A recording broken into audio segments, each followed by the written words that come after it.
On a typical Tuesday morning in August of 2003, John Titor walked into a DNA testing facility in Phoenix, Arizona.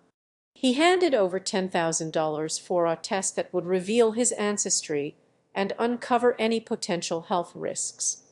Unbeknownst to him, this routine procedure was about to turn his life upside down.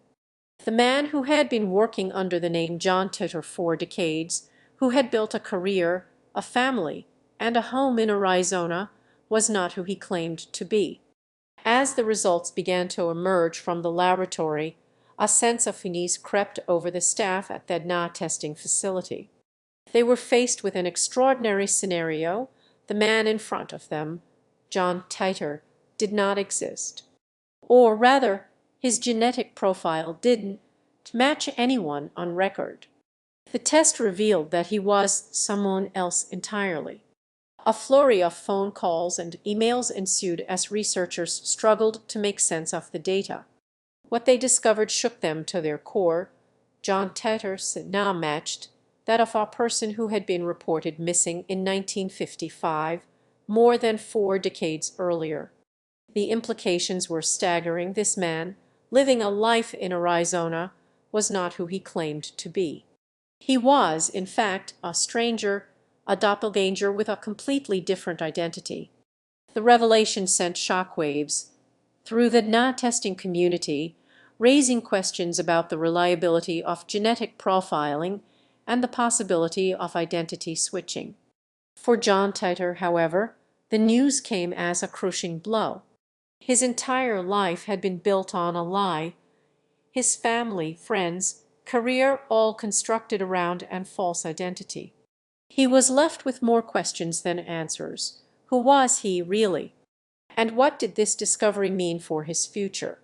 In the early 2000s, DNA testing was still a relatively new and expensive concept. For John Titor, a self-proclaimed time traveler from the year 2036, it was an opportunity to unravel the mystery behind his existence. Titor had been posting on online forums since 2000, sharing cryptic messages about his alleged future knowledge of world events. His claims sparked intense debate among conspiracy theorists and skeptics alike. Titor's decision to take a DNA test was motivated by a desire to prove his story. He spent $10,000 on a genetic analysis that would reveal the truth about his ancestry. The test results, obtained through an unconventional method involving a mailed-in saliva sample, would shake Titor's world forever. According to the test, John Titor was not who he claimed to be. His DNA revealed a different name, or a Nelson, with no matches in any publicly available database. This revelation sparked a series of questions about Titor's true identity and the nature of his online persona. Had someone been manipulating Titor all along, or had he genuinely created an elaborate ruse? The test results raised more questions than answers. Titor's decision to pay $10,000 for that DNA test reflected his growing desperation to prove his story.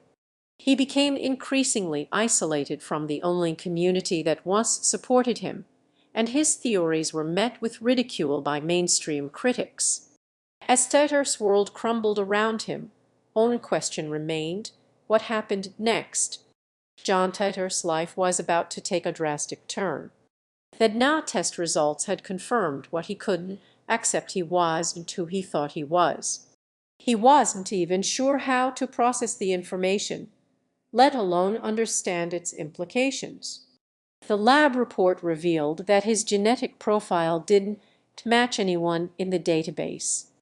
No known relatives, no common ancestors. It was as if he'd appeared out of thin air.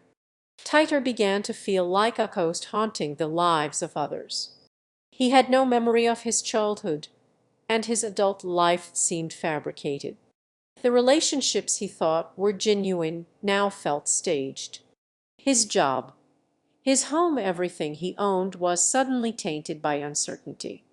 The test results sparked a chain reaction of questions that threatened to unravel the entire tapestry of his existence. Titor's search for answers led him to various experts in genetics and forensic science. He pored over the data, trying to find any inconsistencies or anomalies.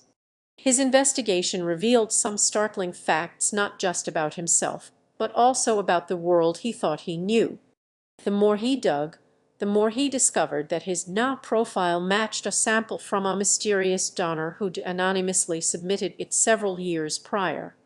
The timing of this submission was crucial. It coincided with the onset of Titor's memories, which began to fade into his present-day reality like sandcastles eroded by the tide. As he delved deeper, he started to suspect that someone or something had been manipulating his life from behind the scenes. The revelation that John Titor's entire life was a fabrication raises more questions than answers. A deep dive into the implications of his case reveals a complex web of identity, ownership, and responsibility.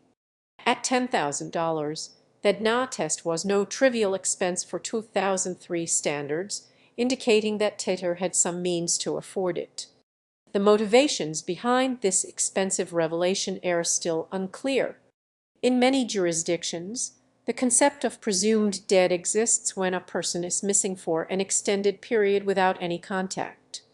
If John Titor's results indicated he was indeed deceased, who exactly would have been presumed dead, him or his actual identity? This raises questions about property rights and inheritance. Titor's situation also highlights the tension between the legal concept of standing in court cases and the notion of personal identity. In essence, a person with no claim to their own life is rendered an outsider in any matter regarding themselves. The lack of standing would render Titor powerless against any actions taken by others claiming his identity. This paradox raises concerns about who ultimately has control over individual lives. Are we mere automatons subject to the whims of those who claim us as their own? Or do our very existences grant us inherent rights? If John Titor's life was indeed fabricated, does he have the capacity to make claims against the entities responsible for his creation? As the world grapples with what this revelation might mean, we must consider the psychological toll of such an event.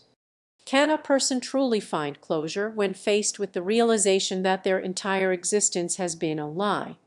The weight of these questions hangs over us like a shadow, an unsettling reminder that our understanding of identity and reality may be more fragile than we ever imagined. As John Titor gazed at the DNA results, his world came crashing down. The truth he had been searching for was not what he expected. According to the test, he shared no genetic markers with his family members, no familial resemblance, no common ancestry.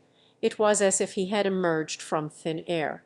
The $10,000 investment seemed like a cruel joke now. With each passing minute, John's mind reeled with questions. Who was he? Where did he come from? His entire life had been built on lies. He recalled his childhood in Indiana, the memories of his family gatherings, and the sense of belonging that came with being part of a close-knit community. But it was all a fabrication. The DNA results revealed an astonishing truth. John's genetic profile didn't match anyone in the world. No relatives, no connections. He was a ghost hovering on the fringes of society. The notion sent shivers down his spine as he grappled with the reality that everything about him, every moment of his life, had been constructed around a false identity.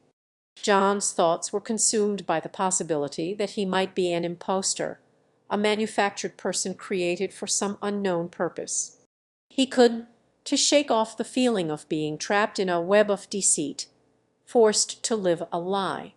The more he thought about it, the more his mind reeled with questions. Who could have orchestrated this? Why was he created? And what lay ahead now that the truth had finally been exposed? As the weight of reality settled on him, John's world began to spin out of control. He felt like a stranger in his own life, forced to confront the fact that everything he thought he knew about himself was nothing more than a carefully crafted illusion. As the news spread like